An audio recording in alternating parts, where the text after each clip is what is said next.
Welcome back to the video, and welcome back to Rikka's Theorycrafting, another series here on the show where I talk to you about some tips about Shadowverse Evolve. This time around, we're going to be focusing on evolution points and how to utilize them best in your matches. To give a bit of a background of what evolution points are, these, as says on the cards at the start of the game, the player who goes second has 3 evolution points. You can use these evolution points toward playing an evolution cost by flipping this card over so that the back is showing, and an evolution point is equivalent to 1 play point, and you can, according to the rules in Shadowverse Evolve, you can only evolve once per turn, and not mass play these. For example, if you have an E2, you can't flip both of these over, you can only flip 1 per turn as said on the card. It's also different than regular evolve in Shadowverse CCG, where you can evolve at any time versus countdown they have in the regular digital game. Now, I'm going to give you all 3 different tips to consider when utilizing your evolution points for great use of going second, especially in such stuff like reformatting, or if you win the dice roll and you have the decision to go first or second.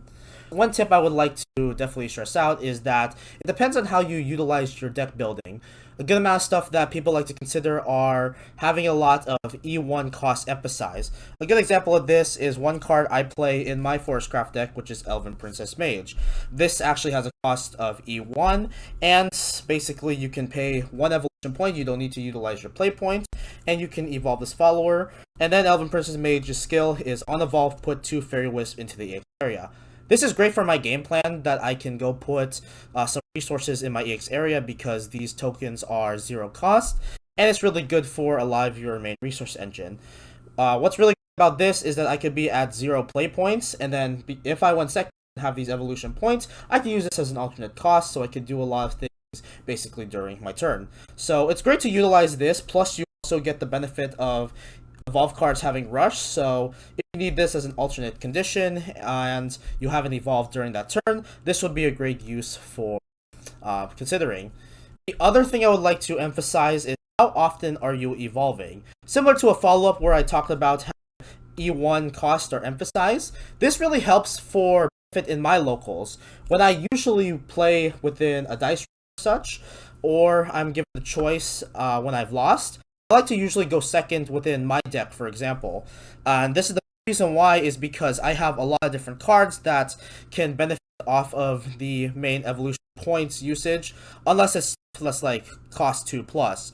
A few examples I would like to bring up to the table is Rose Gardener. This card is really good as it can be E1, you can flip 1 over, and then its main evolve condition, I can select any enemy follower on the field and return to the owner's hand, and then if I able to pop the combo 3, I could draw a card, which would be very good for a lot of my force bouncing, sometimes even taking out tokens, as it says over here.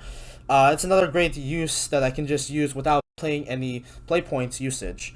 Another good card is actually a legendary in the set, which is Ancient Elf.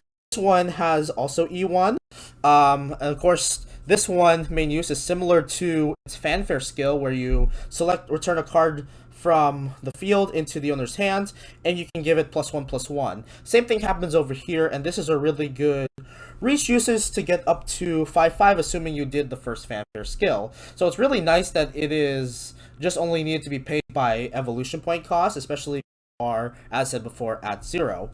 And one last thing I would like to emphasize too is I am kind of often evolving on my section, so I like to utilize a very 1 cost, which is Water Fairy, and this one though has an E2 cost.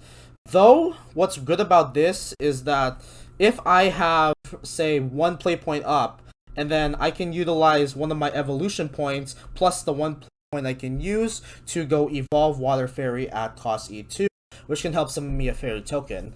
I like utilizing this play a lot, especially that if I have fairy survive over the turn, just because usually on turn 2, I'll have 2 play points open. I can play 1 cost like a fairy circle or such, and then I could go into paying 1 and then paying 1 evolution point for Water Fairy, which is good because it helps me summon a fairy token, get some more board presence that I want to utilize. What's also great too about the use of Water Fairy for my evolution plan is that because evolve followers gain rush, I can crash into this and then already get the fairy token into my EX area. So a really good use of stuff that are higher than 1 cost. And that's transitioned me to the final point that I want to bring up, which is the reach usage, which is more so focusing on high evolution cost. Now, there are two good example cards that are shown from another different class I'll be showing, and then also from one variant that I play with a lot of one cost, which is spoilers for a future video. But for the main use of for reach, we have Quickblader over here from Swordcraft.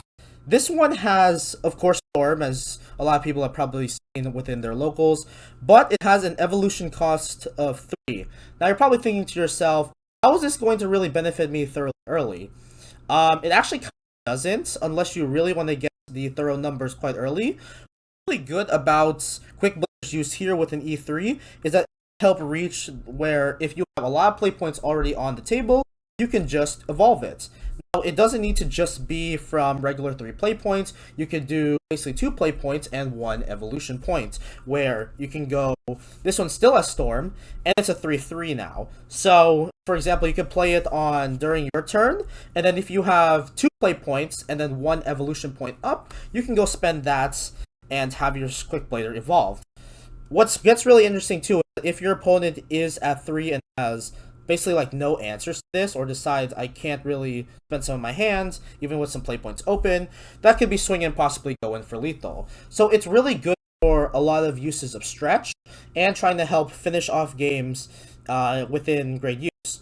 Another good example of this in another class is Forte. I actually don't have it at the moment, but Forte can go from a thoroughly small attacker to a very thorough beefy attacker with also aura as well to mitigates any counters and quicks that are utilized. So those are some examples of if your opponent is like exactly close to magic numbers, say like Quickblader with 3 or Forte at 7, this would be a great use for get those main reach numbers, and it can be helped with mitigating a lot of play point usage with the use of evolution points, which should be used as for an alt cost. And one last card I do want to go showcase is a card that I play in one of my other decks, which is Goblin. This card is not really used a lot with my evolution points. I haven't really found a thorough big use of it, but I've seen some people clutch with Goblin carrying over a lot of turns if this hasn't been cleared. And with this evolved, you can either just play 4 points or do 3 play points and then one of these evolution points used to evolve Goblin. And same concept as Quickblader, just only assuming that you don't have summoning sickness or such, you could swing into that, and if you're a 4, you can just basically win the game if they cannot answer this card. Another thing too, to also consider that it's not just using a Storm. If you need to potentially clear the board, you could spend basically 4 on this, or 3 plus 1, and then swing into an enemy follower, for example, because this is a pretty good stat line, and usually majority of cards that are pretty thoroughly impactful are around the 2 to 4 range, so that's really good use of potentially using Goblin. Sure, Goblin is like thoroughly expensive, but again, the use of these evolution points are so good in terms of mitigating a lot of stuff, especially if you're super spends evolution deck, like say you have a few other 2 costs, like the Water Fairy that I brought up last time, then you can go help spend a lot of this thorough use while you have the main resource, only assuming though you're getting second. The only thorough negatives though I have about the use of having evolution points and going second is that your opponent can play cards down thoroughly quicker, but that's like the use of trade-off. In conclusion, I think that a lot of different areas that you can consider for, as your evolution points are a nice good resource, but kind of also wanting to emphasize the first tip that I gave about how you build your deck. This depends on how fast you want to go spend your EPs. You can use these as potentially emergency usage, or you can go spend them fairly quickly. I kind of learned this when I was seeing Japan play a lot of their major tournaments, where a lot of them are spending, if they go second, spending their evolution points rather quickly. Sometimes they've kind of like already burnt out because they kind of know I have a lot of evolution usage, so, and I'm just going to use my play points off of that. I don't need to rely on these anymore. Maybe their main focus is evolving early game to use these points as a nice resource. Other than that, that's been the end of another episode of Rikka's Theory Crafting. Thank you all for joining in. Continue to embrace the darkness, and we will see you all in the next video.